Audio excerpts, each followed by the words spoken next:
This could possibly be the best film of the year. Best Motion Picture Drama, Maestro. What do you think, Paul? Well, it's nominated for 4 Golden Globes. You were nominated for Best Performance by an Actor. But I do have 2 problems about it. I don't know if we'll agree with each other, but these 2 problems make it hard for me to watch it again. This to me is the way you do a biopic, because I went into this movie knowing not very much at all about Bernstein, and I came out of the movie knowing a lot more about his life and about his art, the music for West Side Story. That's what he's known for. Those pitch drums are much too low. All right, so we have to do it again. His music is used throughout the film. It's the score of the movie. He must have studied conducting and piano playing, because you can fake it, but it was too real to look fake. He became Leonard Bernstein, and as much as he possibly could. I spent like 6 years just learning those 6.5 minutes of Mahler's Second Symphony, The Resurrection. The way he spoke, the mannerisms, the cadence of his speech. And if nothing signals you that you can make music. And it was real acting. The first thing I love about this movie is how Bradley Cooper all of a sudden became the newest great director. You wrote it, you were directing it, you were acting in it. The first 5 minutes was one of the best opening sequence I've seen this year. It right away revealed the most intriguing thing about Lenny Bernstein, which I won't spoil. It starts with a quick pace. I thought the editing and the music, it really does pull you in immediately. Even if you know nothing about the subject, you're automatically interested. He has a signature with just how the dialogue is, the transition from scene to scene. He's not a normal director. I mean, let's look at this past year. We had some huge directors. Scorsese had a movie, Ridley Scott, Michael Mann, Wes Anderson. And yet I think Bradley Cooper outdid all of them.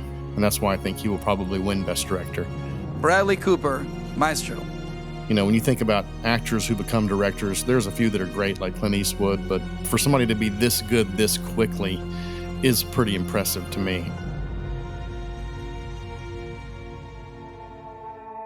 Steven Spielberg and Martin Scorsese even helped produce this film because they trusted Bradley Cooper.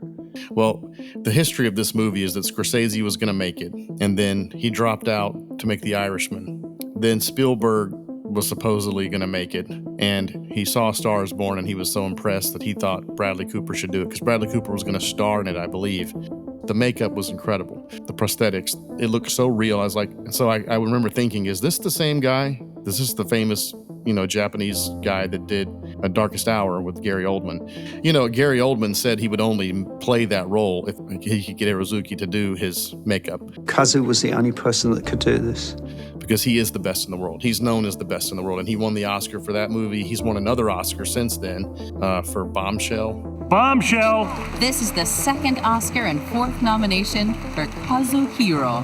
When I was seeing close-ups, they were doing close-ups of Bradley Cooper's face. I was like, this has got to be the same guy. Yeah, I read an article that says Cooper's use of a large prosthetic nose to portray Bernstein, who was Jewish, was criticized by some as an example of Jew face. Oh my God. That's silly. He was trying to look like him as much as possible, and you see the real Bernstein at the end of the movie, so it was a pretty accurate portrayal as far as the way he looked. Carey Mulligan was amazing. She did a beautiful monologue. I had to rewind it 3 times because I saw it in Netflix.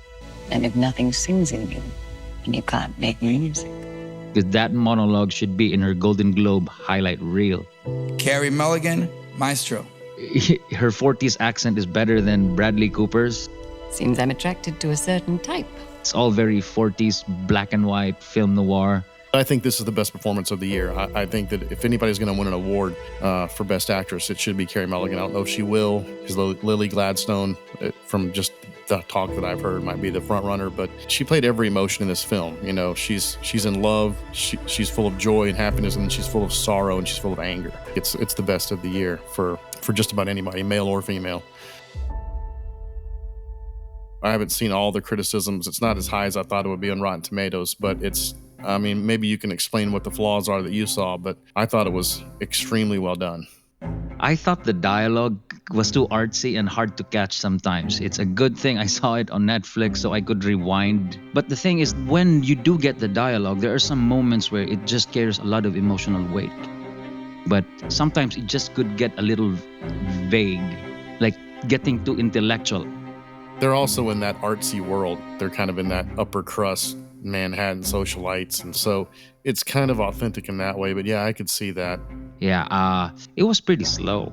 I mean, it's not a bad movie, just that the stakes weren't high enough for me to be at the edge of my seat. Not a lot of things happened. I wasn't interested in the story as much as I was interested in the acting. Well, yeah, that's true. It's not for the general public, and it depends on what you're interested in. And I think it's not like he had the most dramatic life, but he's probably the greatest American composer. And if you're interested in music and the history of American music, then it's an interesting movie. It's interesting to show you the personal relationship between him and his wife. It's kind of like a movie for movie critics. I love movies that challenge my intellect, but I also need like normal entertainment.